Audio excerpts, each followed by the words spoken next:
오늘부터는 털 깎는 자 앞에 양이라는 제목으로 설교했던 찰스 스펄전 목사님의 설교를 통해서 이사야 53장 7절의 말씀을 묵상하겠습니다. 오늘은 이 설교의 첫 번째 요점인 주님의 인내라는 내용을 읽고 묵상하겠습니다. 먼저 본문의 말씀을 읽겠습니다. 털 깎는 자 앞에서 잠잠한 양같이 그의 입을 열지 아니하였도다. 아멘. 설교 내용을 읽겠습니다. 자, 이 본문의 맥락에서 우리는 양에 비유되어 있습니다. 그런데 예수님께서 양에 비유된 죄인들의 입장에 서신 것은 많은 것을 생각나게 합니다. 6절 말씀에 우리는 다 양 같아서 그릇 행하였습니다. 그런데 그 다음에 우리를 대신하기 위해 오신 그분이 역시 양의 비유 되십니다. 그분은 털 깎는 자 앞에 잠잠한 양 같으셨습니다. 그리스도와 그분 백성 사이의 위치 교환은 너무나 놀랍도록 완벽합니다. 여러분은 양 같으며 그분도 양같이 되셨습니다. 여러분은 양처럼 방황하였고 그분은 양처럼 잠잠히 참으셨습니다. 저와 여러분 모두는 양 같은데 아주 어리석다는 면에서 그러합니다. 하지만 그분은 온순한 순종의 측면에서 양과 같으시며 털 깎는 자의 손 아래에서도 그 입을 열지 않으셨습니다. 자, 먼저 저는 여러분으로 하여금 털 깎는 자 앞에 있는 양의 표상을 통해서 우리 구주의 인내를 숙고하도록 요청할 것입니다. 성령의 도우심에 의지하여 우리 주님의 인내를 관찰하도록 합시다. 저는 여러분에게 설교를 하려 하기보다는 할 수 있는 한 여러분 앞에 하나의 창을 열어두고 여러분에게 그 창을 통해서 하나님의 어린 양을 보라고 요청하려고 합니다. 우리 주님은 도살자에게 끌려갔으며 다른 의미로는 또 다른 손에 의해 털 깎는 자들 앞으로 끌려가신 것입니다. 도살자에게 가서 그분은 죽으실 것입니다. 털 깎는 자들에게 가서 그분은 그분의 위로와 영예의 털을 깎이게 되실 것이며 그분의 선하신 이름과 마지막에는 목숨 자체를 잃게 되실 것입니다. 도살자들 앞에 계신 동안 그분은 이끌려 온 어린 양처럼 잠잠하셨습니다. 털 깎는 자들 아래에 있을 때 그분은 털을 깎이는 한 마리 양처럼 잠잠하셨습니다.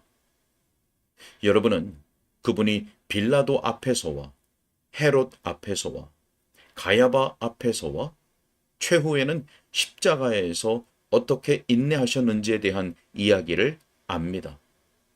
그분의 신음소리라든가 혹은 악인들의 손에서 받는 고통과 수치를 참지 못하시는 것처럼 어떤 큰 소리를 낸 것에 대한 기록이 없습니다. 한마디 불평의 말도 한마디 거친 발언도 찾을 수 없습니다.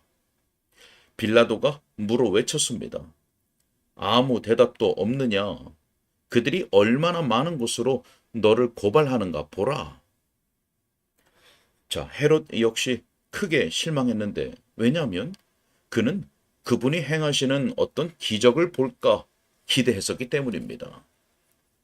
그분이 하신 말씀의 전부는 마치 양이 울음소리를 내는 정도였는데 그것으로서 어떤 말보다 더 많은 의미를 담고 있었습니다. 그분은 이와 같은 몇 마디 문장으로 발언하셨습니다. 내가 이를 위하여 태어났으며 이를 위하여 세상에 왔나니 곧 진리에 대하여 증언하려 함이로라. 누가복음 23장 34절에서는 또한 이렇게 기록되어 있습니다. 아버지, 저들을 사하여 주옵소서. 자기들이 하는 것을 알지 못함이니이다. 자, 그분은 인내하셨고 잠잠하셨습니다. 자, 먼저 우리 주님이 잠잠하여 그 입을 열지 않으신 것은 그분의 적대자들에 대해서였음을 기억하십시오. 그분은 그들 중 한 사람도 잔혹하고 부당하다고 고소하지 않으셨습니다. 그들은 그분을 비방했습니다. 하지만 그분은 대응하지 않으셨습니다. 거짓 증언자들이 일어났지만 그분은 그에 대해 대답하지 않으셨습니다. 그분은 바울처럼 회칠한 담이요 하나님이 너를 치시리로다 라고 말씀하시지 않았습니다. 제가 바울을 비난하려는 것은 아니지만 분명 그를 칭찬하려는 것도 아닙니다. 주님과 대조했을 때 그는 얼마나 다르게 행동했는지요. 예수님은 어느 누구에 대해서도 한마디 대적하는 말씀을 하지 않으셨습니다. 비록 그들이 악의를 품고 고안해낼 수 있는 모든 말로 그분을 대적했음에도 말입니다. 빌라도를 위해 그분은 반쯤은 해명하는 투로 말씀하셨습니다. 나를 너에게 넘겨준 자의 죄는 더 크다. 자, 사람들이 그분의 얼굴에 침을 뱉었을 때 그분이 무언가 말씀하셨을 거라고 누군가 추측할 수도 있습니다. 그분이 이렇게 말씀하시지 않았을까요? 친구여, 왜 이렇게 하느냐? 내가 한 모든 일들 중에 무엇 때문에 나를 모욕하느냐? 자, 하지만 그런 충고를 할 때는 지났습니다. 그들이 손바닥으로 그분의 얼굴을 쳤을 때 그분이 무엇 때문에 나를 치느냐? 라고 대꾸하셨어도 놀랍지 않았을 것입니다. 하지만 아닙니다. 그분은 아무 말씀도 하지 않으셨습니다. 그분은 아버지께 어떤 탄원도 제기하지 않으셨습니다. 그분이 단지 시선을 하늘로 향하시기만 했어도 혹은 격분하여 천사들의 군대로 하여금 저 입이 거친 병사들을 쓸어내기를 바라시기만 했어도 그것으로 충분했을 것입니다. 스랍 천사가 한 번만 날개를 휘저어도 헤롯이 벌레들에게 먹혀 죽었거늘 빌라도 역시 부당한 재판에 대하여 그에 합당한 죽음을 당할 수 있었습니다. 저 십자가의 언덕이 화산의 분화구가 되어 거기서 그분을 향해 조롱과 비웃음을 보내던 무리들을 다 삼켜버릴 수 있었습니다. 하지만 그런 일은 없었습니다. 그분의 힘을 과시하는 그런 종류의 일은 없었습니다.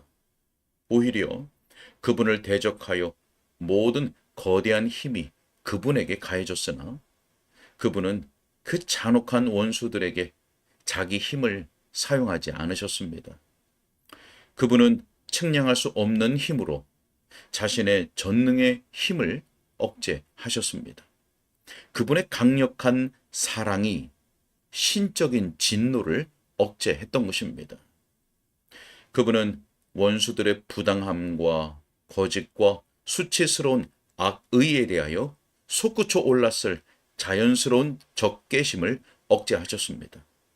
그 모든 것을 억누르고 그분은 인내하셨고 온유하게 끝까지 잠잠하셨습니다.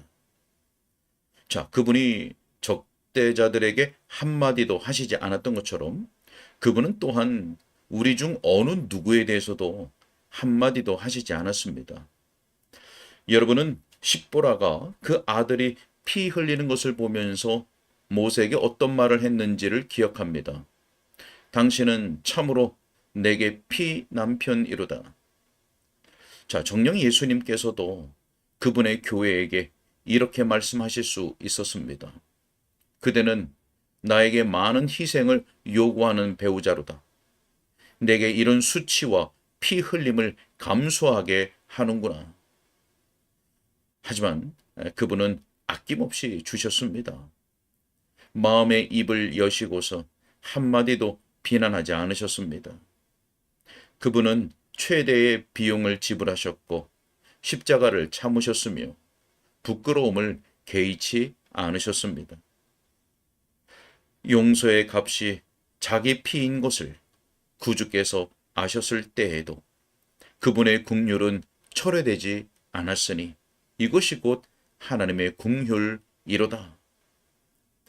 자, 의심의 여지 없이 그분은 오는 세대들을 내다보셨습니다. 그분의 눈은 흐리지 않았습니다.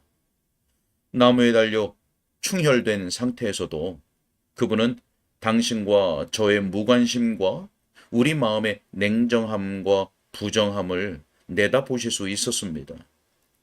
그분은 이런 말을 기록에 남겨놓으실 수도 있었습니다. 나는 내가 관심을 기울이기에 전혀 합당하지 않은 자들을 위해 고난을 당한다. 내 사랑에 반응하여 돌아오는 그들의 사랑은 보잘것없다. 비록 나는 그들을 위해 내 모든 마음을 주지만 나를 향한 그들의 사랑은 얼마나 미지근한지 나는 그들에게 실망했으며 그들에게 실증이 난다. 내 심장의 피를 내 백성처럼 무가치한 자들을 위해 흘려야 하는 내가 슬프구나. 자, 하지만 그런 감정은 조금도 암시된 적이 없으며 그 흔적조차도 없습니다. 그분은 털 깎는 자들 앞에서 잠잠하셨습니다. 그들은 그분에게서 모든 것을 박탈하여 갔습니다. 그분의 마지막 의복마저 벗겨 취하였습니다. 그분이 나무에 달려 이렇게 말씀하시는 그 무렵의 말입니다. 내가 내 모든 뼈를 셀 수 있나이다. 그들이 나를 주목하여 보나이다. 시편 22편 17절 말씀입니다. 자, 하지만 그분은 우리의 잔인한 죄에 대하여 불평하지 않으셨습니다. 그분이 옷을 빼앗기신 것은 우리가 헐벗었기 때문이며 우리로 하여금 우리의 헐벗음을 가리도록 하기 위함이었습니다. 그분은 우리에게 아무런 불평을 제기하지 않으셨고 그토록 중한 값을 치러야 하는 가혹한 일에 개입된 것에 대해서 한마디 유감의 말도 표현하시지 않았습니다. 그렇지 않았습니다. 그분은 그 앞에 있는 기쁨을 위하여 십자가를 참으사 부끄러움을 개의치 아니하셨습니다. 자, 예수님은 적대자들과 우리 중 어느 누구에 대해서도 반대하여 한마디도 하지 않으셨던 것처럼 아버지를 거역하거나 우리 죄로 인한 형벌의 가혹함을 불평하는 말을 한마디도 하지 않으셨습니다. 여러분은 가인이 내 죄짐을 지기가 너무 무거우니이다 라고 말한 것을 압니다. 하지만 제가 보기에 손을 피로 물들였던 그 최초의 사람은 이상하게도 관대한 취급을 받았던 것으로 보입니다. 때때로 여러분과 저는 비교적 가벼운 고통을 당하고서도 이렇게 소리칩니다. 정녕 내 고통은 너무 무거워 그 무게를 잴 수 없을 정도입니다. 자, 우리는 모질게 취급당했다고 스스로 생각합니다. 우리는 감히 하나님을 향하여 욥기 16장에 있는 말씀과 같이 내 얼굴은 울음으로 붉었고 내 눈꺼풀에는 죽음의 그늘이 있습니다. 그러나 내 손에는 포학이 없고 나의 기도는 정결합니다. 라고 말하기도 했습니다. 하지만 구주께서는 그러지 않으셨습니다. 그분의 입에는 아무런 불평이 없었습니다. 아버지께서 그분을 얼마나 압박하시고 상하게 하셨는지를 우리는 감히 상상조차 할 수 없습니다. 감람유를 짜는 틀이 얼마나 자주 작동되었으며 그 톱니들이 얼마나 자주 조여졌는지 그 돌들은 서로 압착되어 그분을 상하게 하였고 마침내 그분의 목숨까지 해쳤습니다. 여호와께서 그에게 상함을 받게 하시기를 원하사 질고를 당하게 하셨도다. 자, 온 인류 중에 오직 그분만이 이렇게 말씀하실 수 있었습니다. 주의 모든 파도와 물결이 나를 휩쓸었나이다. 자, 그럼에도 불구하고 불평은 없었습니다. 나의 하나님, 어찌하여 나를 버리셨나이까? 라고 하는 부르짖음은 고통의 부르짖음이지 불평의 부르짖음이 아닙니다. 그것은 인성의 약함을 보여주는 것이지 인성의 반항심을 나타내는 것이 아닙니다. 고통의 부르짖음은 있었지만 반역의 목소리는 없었으며 절망의 목소리도 없었습니다. 우리는 예레미야의 애가를 볼 수 있습니다만 예수님의 애가는 어디에 있습니까? 예수님은 우셨고 피와 같은 땀방울을 흘리셨지만 결코 불평하지 않으셨으며 그분 마음속에서 반항을 느끼지도 않으셨습니다. 사랑하는 이여, 저는 이 문제에 관해 설교할 수 없을 것 같이 느껴집니다. 여러분이 열려진 창을 통하여 들여다보시기 바랍니다. 그리고 도살장에서 대기하는 어린 양과 같은 예수님을 보십시오. 칼을 그 목에 갖다 대어도 그분은 다투지 않으시며 그저 죽기를 기다리시고 그분 자신의 동의로 죽으십니다. 우리를 위하여 자발적으로 자기 목숨을 내어주십니다. 다시 보십시오.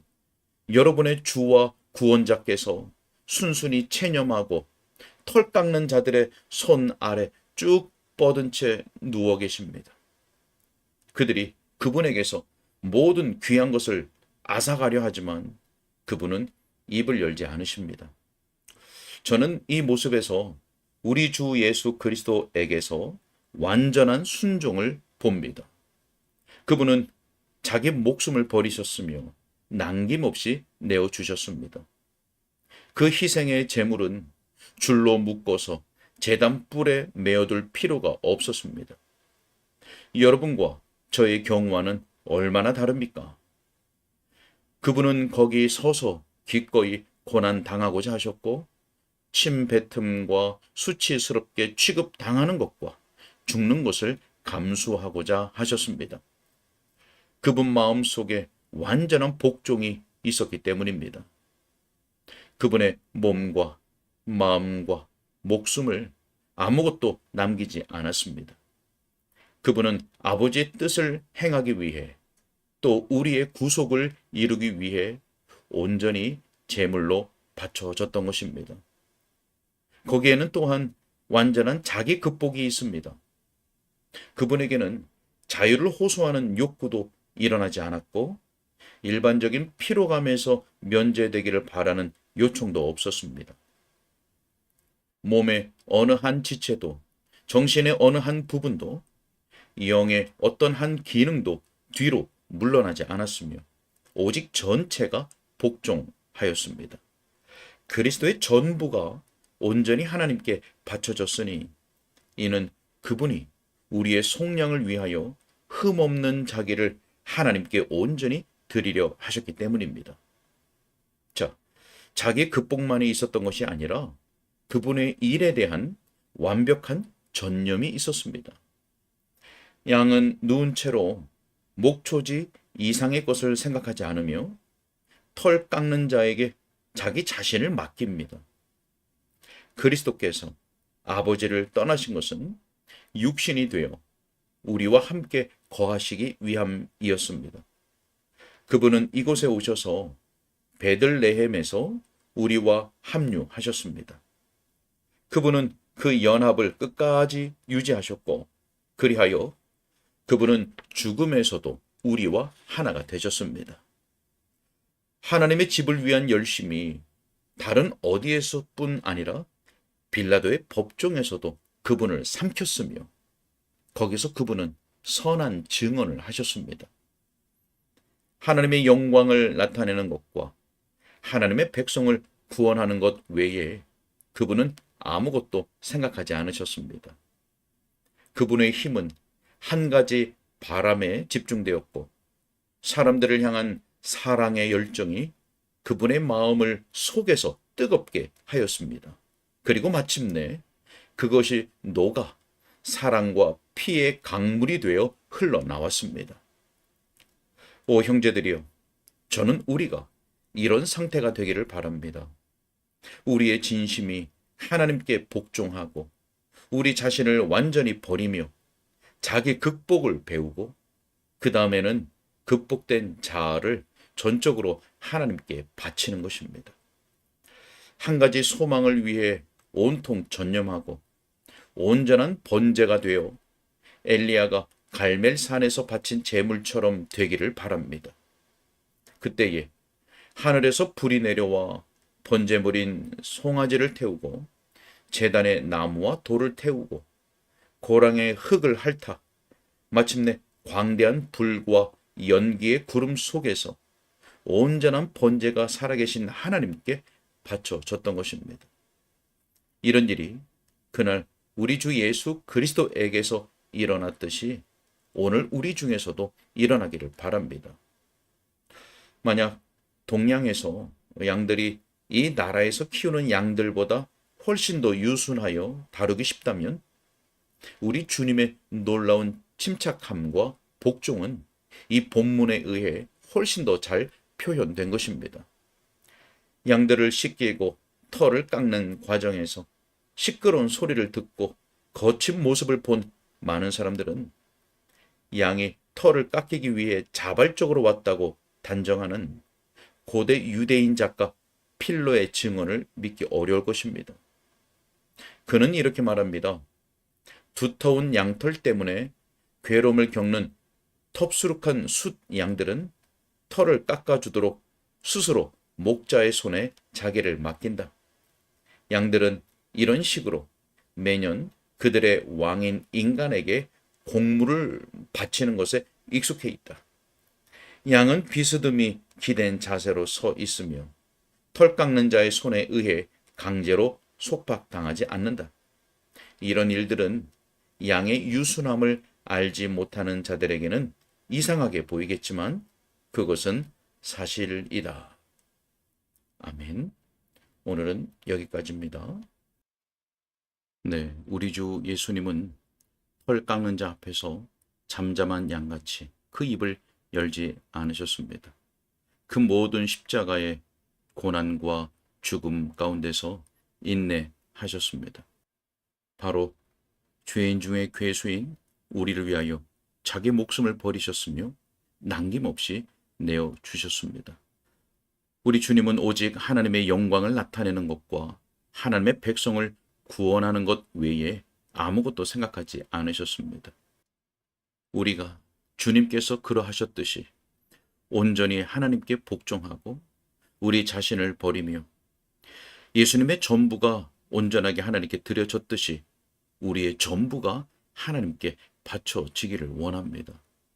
성령께서 우리를 주장하여 주시사 예수 그리스도의 그 구속의 은혜를 더욱 깊이 깨달아서 자발적으로 그리고 기꺼이 우리의 전부를 하나님 앞에 내어드리도록 이 참된 회심의 열매를 나타내도록 인도하여 주시기를 간절히 소원합니다.